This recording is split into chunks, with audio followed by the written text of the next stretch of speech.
कभी कभी साल के एंड तक आते आते हम रियलाइज करते हैं कि हम सिर्फ नए गोल्स सेट करने के लिए रेडी नहीं होते, बल्कि पुरानी चीजें छोड़ने के लिए भी रेडी हो जाते हैं। और ऑनेस्टली मुझे लगता है कि letting go is a far bigger act of growth than adding something new. 2025 ने मुझे बहुत कुछ सिखाया, नॉट जस्ट अबाउट पीपल और life, but about myself, about my patterns, my reactions, my attachments, and my emotional baggage. So today, I just want to sit with you and share the things I'm leaving behind this year. Not because they were all bad, but because I've outgrown them. And maybe while listening, you'll also find something that you are ready to let go of. So let's begin this gentle reflection together. For the longest time, I thought being kind meant never disappointing anyone. मैं हमेशा सबको खुश रखने की कोशिश करती थी, even when it meant burning myself out completely. If someone needed help, I said yes. If someone didn't like me, I tried harder. If someone took advantage of my kindness, I still forgave them because I didn't want to be seen as rude or difficult. At some point, I started believing that love and approval had to be earned. कि अगर मैं सबके लिए अच्छी रहूंगी, सब मेरी care करेंगे, सब मेरे साथ रहेंगे. But over time, I realized people pleasing is not love, it's fear. It's the fear of being disliked, misunderstood or left out. और ये डर इतना गहरा होता है कि हम दर्द को इग्नोर करने लगते हैं, बस दूसरों के कंफर्ट के लिए. The more I tried to be the nice one, the more invisible I started to feel. Because when you keep saying yes to everyone, you slowly start saying no to yourself. You begin to lose the voice inside you that says, I deserve peace too. I realized that people pleasing doesn't make you a better person. It just makes you an exhausted one. No matter how hard you try, someone somewhere will still find something to criticize. And that's when I understood. My worth doesn't come from being liked.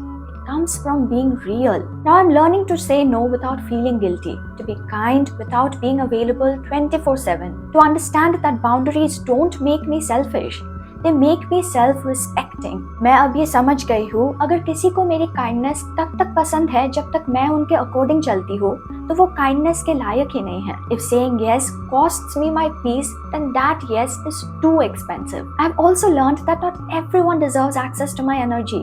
मैं हर किसी का emotional caretaker नहीं हूँ, and it's okay if someone misunderstands my silence, my distance or my boundaries, because peace is more important than constant approval. आज मैं ये छोड़ रही हूँ, ये आदत सबको खुश करने की, सबके लिए परफेक्ट बनने की. I no longer want to be everyone's favorite person. I just want to be my safe space. And honestly, that feels liberating. Now when I say no, I don't feel bad. I feel powerful. Because that no is not rejection, it's protection.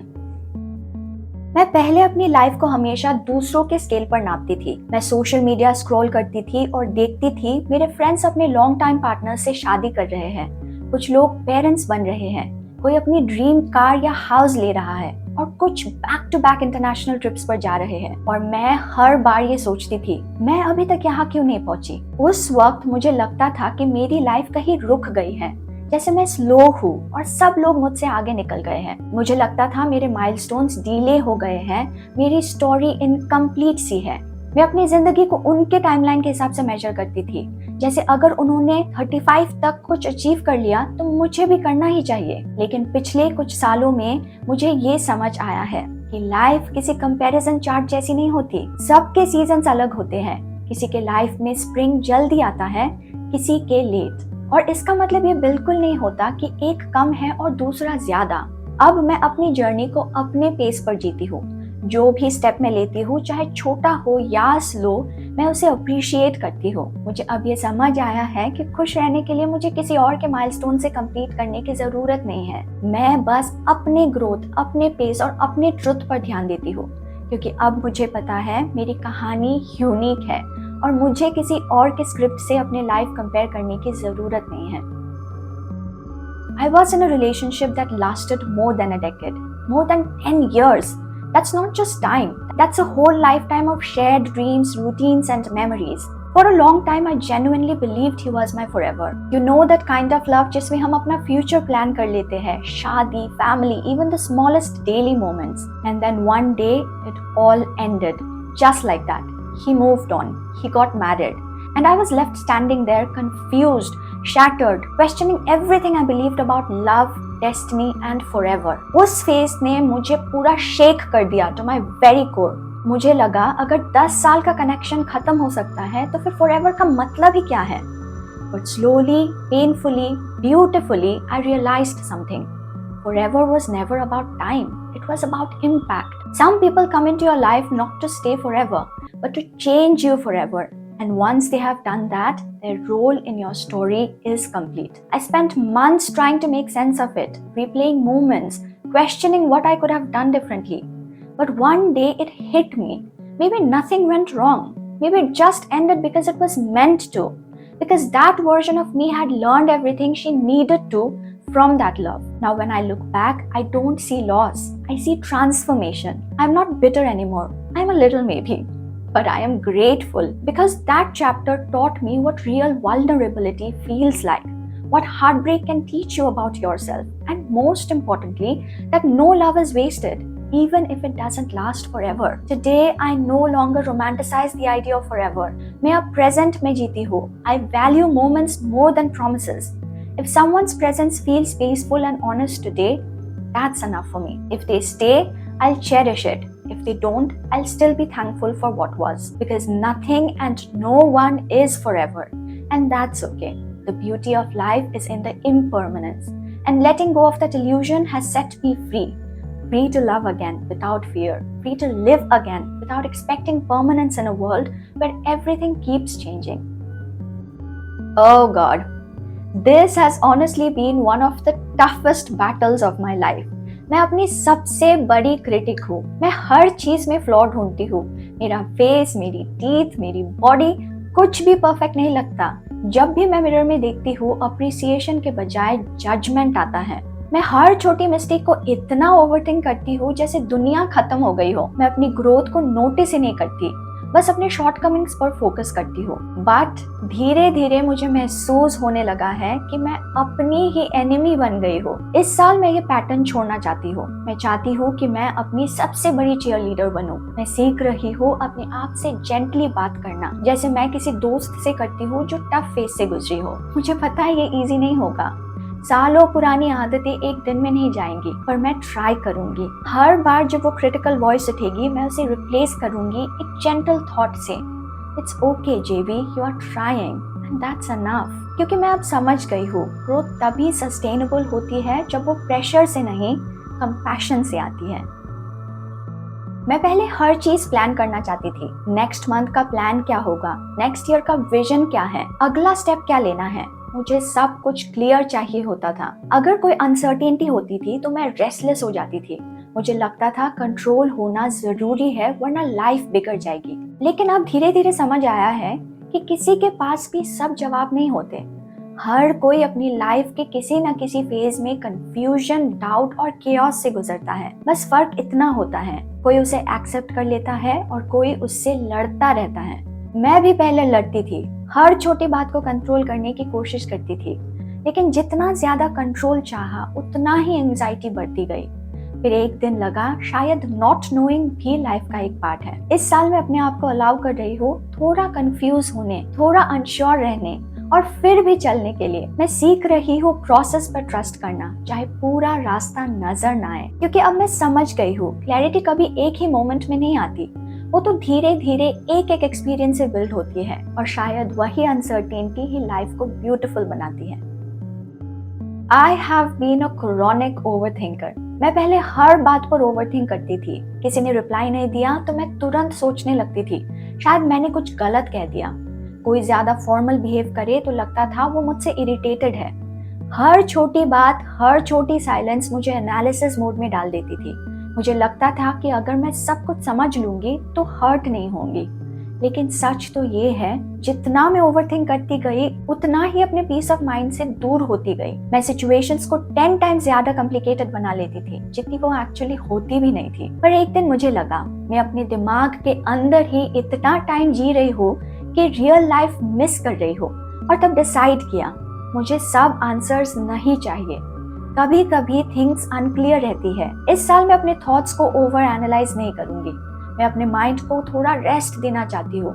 जो control मेरे हाथ में है उस पर focus करूंगी. बाकी चीजें टाइम पर छोड़ दूंगी। अब मैं सीख रही हूँ अपने ब्रेन को जेंटली कहना, बस अब स्टॉप करो, सब ठीक हो जाएगा जेबी। क्योंकि कभी कभी सबसे पीसफुल आंसर होता है नो आंसर एट ऑल। मुझे लगता था मैं स्ट्रांग हूँ, सब हैंडल कर सकती हूँ, पर अंदर से मैं कितनी बातें कैरी करती थी। पुरानी दोस्ती का गिल्ट, रिलेशनशिप्स का पेन, कुछ लोगों के हार्श वर्ड्स, कुछ अपनी गलतियाँ। मैं उन सब चीजों को छुपा कर रखती थी, जैसे एक इनविजिबल बैग मेरे साथ हर जगह जा रहा हो। कभी कभी बिना वजह हैवी फील होता था और मुझे समझ नहीं आता था क्यों।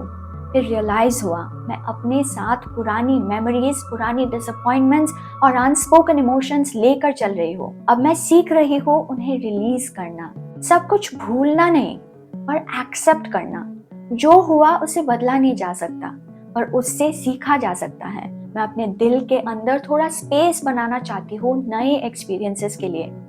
इस साल मैं अपने बैग को हल्का करना चाहती हूँ। मैं माफ करना चाहती हूँ दूसरों को भी और खुद को भी।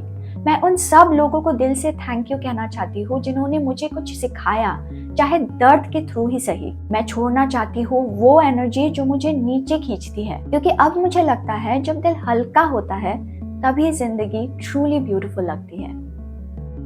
मैं हमेशा से एक फ्रूगल पर्सन रही हूँ। मुझे सिंपल चीजें पसंद आती है, मिनिमल क्लटर और वो सुकून जो एक क्लीन स्पेस देता है। लेकिन पिछले कुछ सालों में एडवर्टाइजमेंट्स और सोशल मीडिया ने लिटरली हमें दिन रात एक ही चीज सिखाई, buy more, try this, you need that. और बीच बीच में बिना रियलाइज किए मैं भी वही ट्रैप में गिर गई। मेरे पास मेकअप, स्किन केयर और बॉडी केयर का इतना बड़ा कलेक्शन हो गया है कि मैं खुद हैरान रह जाती हूँ। हर शेल्फ, हर ड्रॉअर प्रोडक्ट से भर गए हैं। कभी कभी तो मुझे याद भी नहीं होता कि मेरे पास क्या क्या पड़ा है। ये ओवर कंजम्पशन इंटेंशनल नहीं था, ये बस एक साइलेंट पुश था जो हमें हर रोज दिखाई देता है।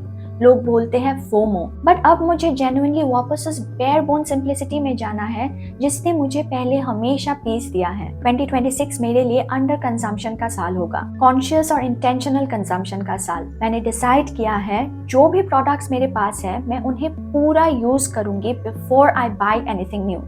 कभी फाउंडेशन खत्म करना होगा, कभी मॉइस्चराइजर, कभी लिपस्टिक, बट तभी रिप्लेस करूंगी जब वो एक्चुअल नीड होगी, बस दिखने या ट्रेंड चेज करने के लिए नहीं। मैं अपने पैसे वाइजली यूज करना चाहती हूँ, ये मेरे हार्ड अर्नड मनी है। मैं अपना होम स्पेस वाइजली यूज करना चाहती हूँ, वो मेरे मेंटल पीस का एक्सटेंशन है। और मैं अपने मेंटल स्पेस को प्रोटेक्ट करना चाहती हूँ जहाँ अननेसेसरी क्लटर का कोई प्लेस नहीं है। ओवर कंजम्पशन से दूर रहना मेरे लिए सिर्फ फाइनेंशियल चॉइस नहीं है, ये एक इमोशनल एंड मेंटल रीसेट है। मुझे अपनी लाइफ को लाइटर, सिंपलर और जेन्युइनली फुलफिलिंग बनाना है। एक्सेस प्रोडक्ट्स का कोई वैल्यू नहीं होता जब वो बस स्पेस ऑक्यूपाई करे और स्ट्रेस बढ़ाए। इसीलिए 2026 for me will be about use what I have, buy only what I truly need and live with more clarity and less clutter। और honestly ये thought ही मुझे अभी से इतना सुकून दे रहा है कि मैं बता भी नहीं सकती। As I look back at everything I'm choosing to leave behind this year, old habits, heavy mindsets, emotional baggage, unrealistic expectations and overconsumption, I realize one thing very clearly: letting go is not a moment, it's a process। और ये process कभी easy नहीं होता। कई बार मैं break हो चुकी हूँ, कई बार कंफ्यूज हो गई हूँ, कई बार अपने आप को क्वेश्चन किया है। लेकिन आज जब मैं ये वीडियो रिकॉर्ड कर रही हूँ मुझे एक अजीब सी क्लैरिटी फील हो रही है, जैसे मैं अपने पुराने वर्जन्स को जेंटली गुड बाय बोल रही हूँ और एक नए जेबी को स्पेस दे रही हूँ जो थोड़ी ज्यादा ग्राउंडेड है, थोड़ी ज्यादा सेल्फ अवेयर है और बहुत ज्यादा इमोशनली इंडिपेंडेंट है। मैं इस साल ये सीख रही हूँ कि मुझे अपनी कहानी किसी और के एक्शन से डिफाइन नहीं करनी, ना मेरे पास्ट रिलेशनशिप से, ना किसी के प्रोमिसेस से, ना सोशल मीडिया के कंपैरिजन से, ना दुनिया की अनरियलिस्टिक एक्सपेक्टेशन से। मैं अपने पेस पर चल सकती हूँ, मैं अपने आप को हील कर सकती हूँ, मैं अपने आप को रीबिल्ड कर सकती हूँ, स्लोली, कामली बट इंटेंशनली। आगे का साल मेरे लिए सिर्फ नए गोल्स का नहीं, नए हैबिट्स का नहीं, नए बाउंड्रीज का साल होगा, नए क्लैरिटी का साल होगा और सबसे इम्पोर्टेंट नए सेल्फ रिस्पेक्ट का साल होगा। So if you're listening to this and अगर आप भी वो चीजें छोड़ना चाहते हो, old memories, toxic cycles, people pleasing, self doubt or even unnecessary clutter, just remember you don't have to do everything at once। बस एक स्टेप, फिर एक और स्टेप, बस इतना ही काफी होता है। मैं भी इसी तरह मूव कर रही हूँ, small steps, gentle choices, slow healing। और हो सकता है कि आप कहीं ना कहीं मेरे साथ चल रहे हो। तो चलो आगे बढ़ते हैं, लाइट होकर, क्लियर होकर और थोड़ा ज़्यादा लविंग होकर, स्पेशली टुवर्ड्स आवरसेल्व्स।